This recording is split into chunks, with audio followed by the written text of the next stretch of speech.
तरह से भारत के बहुत सारे मुसलमान अपने देश का साथ देने की बजाय भारत का विरोध करने वाले मुस्लिम देशों का साथ दे रहे हैं, उसका आभास देश के संविधान निर्माता डॉक्टर भीमराव अंबेडकर को आज से 77 वर्ष पहले ही हो गया था। इसलिए आज आप हमारी ये बात जरूर ध्यान से सुनिएगा, क्योंकि जो आज आपके दिमाग में चल रहा है वो डॉक्टर भीमराव अंबेडकर के दिमाग में 77 साल पहले चल रहा था।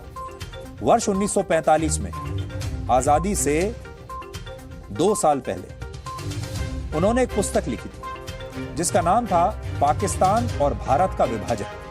पुस्तक आपकी स्क्रीन पर है। मैं भी उस पुस्तक के कुछ अंश लेकर आया हूं आज, और इसमें कई बहुत महत्वपूर्ण बातें लिखी थी उन्होंने जो आज पूरे देश को पता होना चाहिए।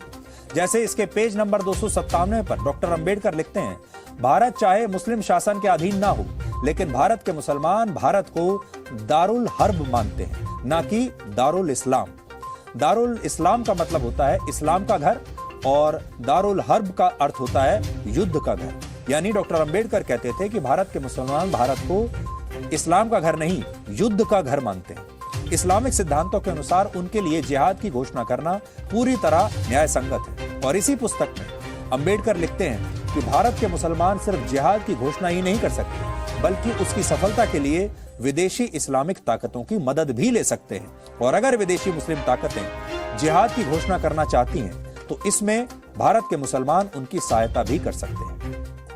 भारत के मुसलमानों के लिए ये विचार डॉक्टर अंबेडकर के थे, हमारे नहीं है। इस पुस्तक में उन्होंने ये भी बताया था कि भारत के मुसलमान कभी भी अपने देश के लिए ईमानदार साबित नहीं होते। इस पुस्तक के पेज नंबर 337 पर वो लिखते हैं कि इस्लाम धर्म एक बंद खिड़की की तरह है जो मुसलमानों और गैर मुसलमानों के बीच भेद करता है। इस्लाम धर्म में जिस भाईचारे की बात कही जाती है वो भाईचारा मानवता का भाईचारा नहीं है, बल्कि उसका मतलब सिर्फ मुसलमानों का मुसलमानों से भाईचारा है। अंबेडकर ये भी लिखते हैं कि मुसलमानों के भाईचारे का फायदा सिर्फ उनके अपने लोगों को ही मिलता है, और जो गैर मुस्लिम हैं यानी हिंदू हैं उनके लिए इस्लाम में सिर्फ घृणा और शत्रुता ही बची है। इसके अलावा इसी पन्ने पर यह भी लिखा है कि मुसलमानों की वफादारी उस देश के लिए नहीं होती जहां वो रहते हैं, बल्कि उनकी वफादारी अपने धर्म के लिए होती है जिसका वो पालन करते हैं। और मौजूदा स्थिति में अंबेडकर की ये बातें बिल्कुल फिट बैठती हैं। मैं आपको पढ़कर भी सुना सकता हूं कि एग्जैक्टली उन्होंने ये क्या बातें लिखी हैं। 298 पेज नंबर मेरे पास है जिसमें लिख रहे हैं, और मैं आपको बता दूं ये डॉक्टर अंबेडकर ने लिखा है, मैंने नहीं लिखा। वो लिख रहे हैं, एक तथ्य यह भी है कि भारत चाहे एकमात्र मुस्लिम शासन के अधीन ना हो, दारुल हर्ब है, और इस्लामी सिद्धांतों के अनुसार मुसलमान द्वारा जिहाद की घोषणा करना न्याय संगत है। वो जिहाद की घोषणा ही नहीं कर सकते, बल्कि उसकी सफलता के लिए विदेशी मुस्लिम शक्ति की मदद भी ले सकते हैं। और यदि विदेशी मुस्लिम शक्ति जिहाद की घोषणा करना चाहती है तो उसकी सफलता के लिए सहायता भी दे सकते हैं। 337 नंबर पेज पर वो लिखते हैं जो अभी मैंने आपको बताया, इस्लाम एक बंद निकाय की तरह है जो मुसलमानों और गैर मुसलमानों के बीच जो भेद ये करता है वो बिल्कुल मूर्ख और स्पष्ट है।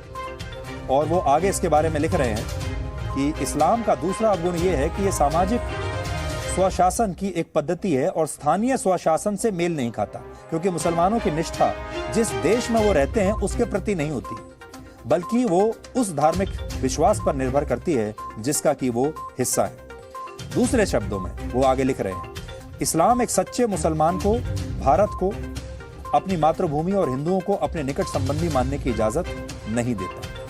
तो इसका मतलब ये है कि दुनिया भर में जो मुसलमान हैं, जो इस्लाम धर्म को मानने वाले लोग हैं, वो उनके पास मातृभूमि का जैसा कोई सिद्धांत नहीं है। वो मातृभूमि को नहीं मानते, वो सिर्फ इस्लाम को मानते हैं, और वो दुनिया में कहीं भी रहते हों ये इस्लाम उन्हें एक साथ इकट्ठा करके रखता है। और यही बात भारत के मुसलमानों के बारे में भी है। वो शायद इसे अपनी मातृभूमि नहीं मानते, और हमसे हजारों किलोमीटर दूर जो दूसरे मुसलमान बैठे हैं उन्हें अपना भाई समझते हैं। तो ये इतिहास है, ये सिद्धांत है, और इसीलिए हमने आपको ये कहा कि अब ये एक धर्म युद्ध बन चुका है, क्योंकि जो कुछ इस्लामिक देश भारत के खिलाफ कर रहे हैं वो सब कुछ धर्म के आधार पर है, वो तर्क के आधार पर नहीं है, वो लोकतंत्र के आधार पर नहीं है, वो अभिव्यक्ति की आजादी के नाम पर नहीं है, वो मानव अधिकारों के नाम पर नहीं है, सिर्फ धर्म के नाम पर है, सिर्फ और सिर्फ धर्म। और ये जो धर्म है ये 57 देशों के 190 करोड़ मुसलमानों को एकजुट कर रहा है। लेकिन उसी धर्म के आधार पर अगर हम भारत के 100 करोड़ हिंदुओं की बात करें तो वो आज भी बटे हुए हैं, क्योंकि उनका धर्म उन्हें एक रहने पर मजबूर नहीं करता।